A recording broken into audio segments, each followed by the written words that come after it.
19 अगस्त के दिन अजीत अगरकर ने जैसे ही 15 मेंबर्स स्क्वाड अनाउंस किया, रूम में एकदम सन्नाटा छा गया। Suryakumar Yadav captain, Shubman Gill vice captain, Abhishek Sharma, Harshit Rana and Rinku Singh. सबको लगा था कुछ नाम पक्के होंगे, लेकिन जब लिस्ट आई तो शौक देने वाली थी। न श्रेयस अय्यर, न यशस्वी जायसवाल, न मोहम्मद सिराज, लेकिन भाई हर्षित राणा का नाम था। और शुभमन गिल सिर्फ स्क्वाड में नहीं है बल्कि वाइस कैप्टन बना दिए गए।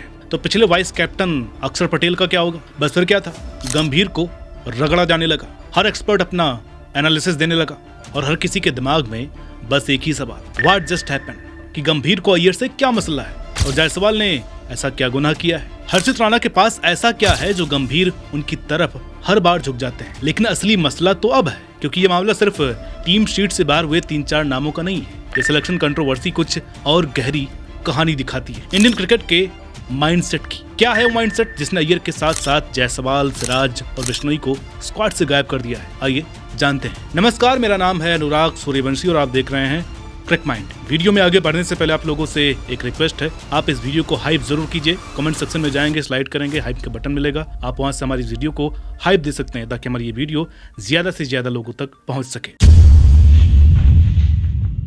देखिए, टीम का एनालिसिस हम कर चुके हैं, वो नारा टीवी पर आ चुका है, आप जाकर के वहां देख सकते हैं। अब ऐसा नहीं है कि ये टीम कहीं से भी कमजोर है, लेकिन बात यहाँ पर बेस्ट सिलेक्शन की नहीं बल्कि फेवरेट सिलेक्शन की आती है। जब भी कोई टीम चुनी जाती है तो इसमें 1-2 खिलाड़ी कप्तान और कोच के पसंद के होते ही हैं। जैसे चैंपियंस ट्रॉफी में रोहित ने जड्डू को घुसाया और गंभीर ने सुंदर को। लेकिन बात तब बिगड़ जाती है जब इनफॉर्म खिलाड़ी किसी के फेवरेट नहीं बन पाते और बाहर हो जाते हैं। अब देखिए, श्रेयस अय्यर की स्टोरी सुनकर के आप सर पकड़ दोगे। हाल ही में उन्होंने अपनी लाइफ का बेस्ट सीजन खेला। आईपीएल 2025 में 604 रन, स्ट्राइक रेट 175.07 और पंजाब किंग्स को 11 साल बाद पहली बार आईपीएल फाइनल तक ले गए। क्वालिफायर 2 याद है ना, अगेंस्ट मुंबई इंडियंस। सामने जसप्रीत बुमराह, ट्रेंट बोल्ट, हार्दिक पांड्या जैसे बॉलर्स और अय्यर नाबाद 87 मार दी। बुमराह की यॉर्कर तक उन्होंने बाउंड्री निकाल दी और आईपीएल ही नहीं, डोमेस्टिक में भी 5 पर सईद मुश्ताक अली ट्रॉफी में मुंबई को चैंपियन बनाया। फाइनल में 33 गेंदों पर नाबाद 73 रन, मतलब हर लेवल पर डोमिनेट कर रहे थे। लेकिन जब अगरकर से पूछा गया कि अय्यर को क्यों ड्रॉप किया गया, तो उनका जवाब बड़ा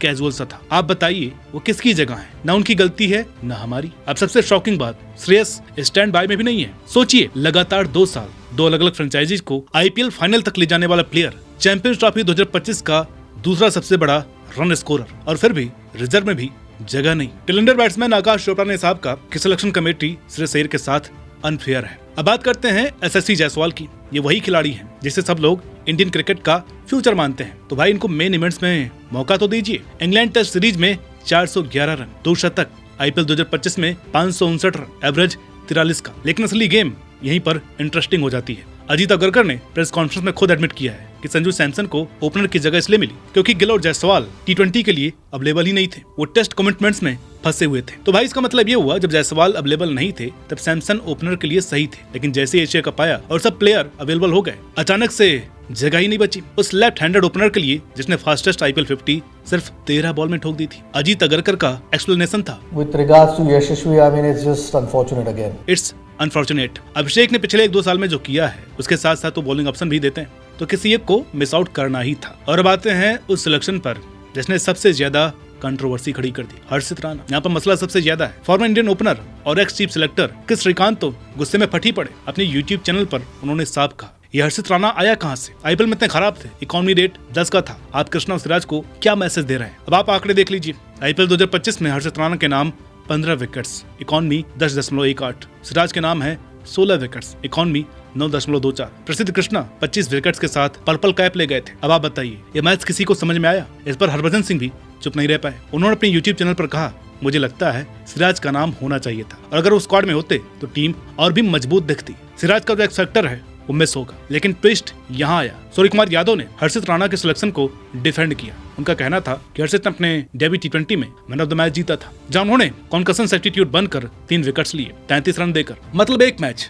सिर्फ एक ही मैच काफी था एक ऐसे प्लेयर को जगह दिलाने के लिए जिनके नंबर्स ही प्रूवन परफॉर्मेंस से कंपेयर करके भी कहीं नहीं टिकते। और कहानी यहाँ और दिलचस्प हो जाती है कि गिल न सिर्फ स्क्वाड में वापस आए हैं बल्कि वाइस कैप्टन भी बना दिए गए। और ईमानदारी से बोलूं तो गिल के नंबर्स खुद बोलते हैं। आईपीएल 2025 में 650 से ऊपर रन, स्ट्राइक रेट 155.87, और इंग्लैंड टूर पर 754 रन, 4 शतक और इंडिया को 2-2 ड्रॉ तक खींचा। गावस्कर ने इस सिलेक्शन को पूरी तरीके से सपोर्ट किया है। उन्होंने कहा उन्होंने भी कुछ ही हफ्ते पहले 750 से ज्यादा रन बनाए। अब ऐसे फॉर्म में किसी प्लेयर को बाहर रखना मुमकिन नहीं है। उनको वाइस कैप्टनसी देना यह भी मैसेज है कि फ्यूचर में वो T20 साइड लीड कर सकते हैं। लेकिन असली सवाल यहाँ पर है, अगर गिल इतने ऑब्वियस चॉइस थे तो जब वो अवेलेबल नहीं थे तो सैमसन और बाकी प्लेयर्स को ओपनर की जगह क्यों नहीं दिया जा रहा था? और मोहम्मद कैफ ने ये मांग की है कि अक्षर पटेल को पूरी एक्सप्लेनेशन दी जाए कि उनको उप कप्तानी से क्यों हटाया गया। और इस पर भी सूर्या का एक्सप्लेनेशन थोड़ा इंटरेस्टिंग था। ये आखिरी बार जब गिल ने इंडिया के लिए T20 खेला था तब हम श्रीलंका गए थे। उस वक्त मैं कैप्टन था और वो वाइस कैप्टन थे। मतलब साफ है कि सिलेक्टर्स गिल को शुरू से ही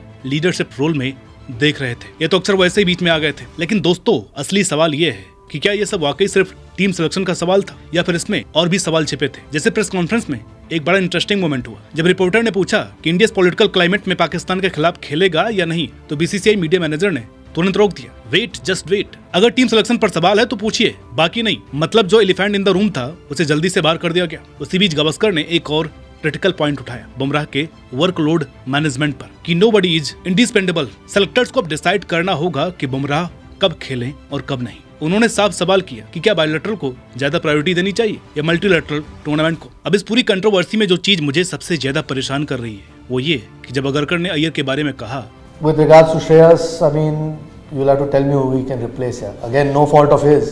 आप बताइए वो किसकी जगह आए? तो भाई यही काम तो सिलेक्टर्स का होता है ना, इसी काम के तो उन्हें पैसे मिलते हैं। जब श्रीकांत ये पूछते हैं आप प्रसिद्ध कृष्णा और मोहम्मद सिराज को क्या मैसेज दे रहे हो, तो वो सिर्फ 2 प्लेयर्स की बात नहीं कर रहे हैं, वो उस हर डोमेस्टिक प्लेयर की बात कर रहे हैं जो सालों से मेहनत कर रहा है, ग्राइंड कर रहा है, बस इस उम्मीद में कि परफॉर्मेंस को रिवॉर्ड मिलेगा। और जब फैंस देखते हैं कि हर्षित राणा जैसे प्लेयर जिनकी इकॉनमी 10 से ऊपर थी वो पिक हो रहे हैं, जबकि श्रेयस अय्यर जिन्होंने टीम्स को फाइनल्स तक लीड किया वो रिजर्व में भी नहीं है, तो फैंस क्या सोचेंगे? देखिए, मैं ये नहीं कह रहा कि सिलेक्टर्स पूरी तरीके से गलत हैं।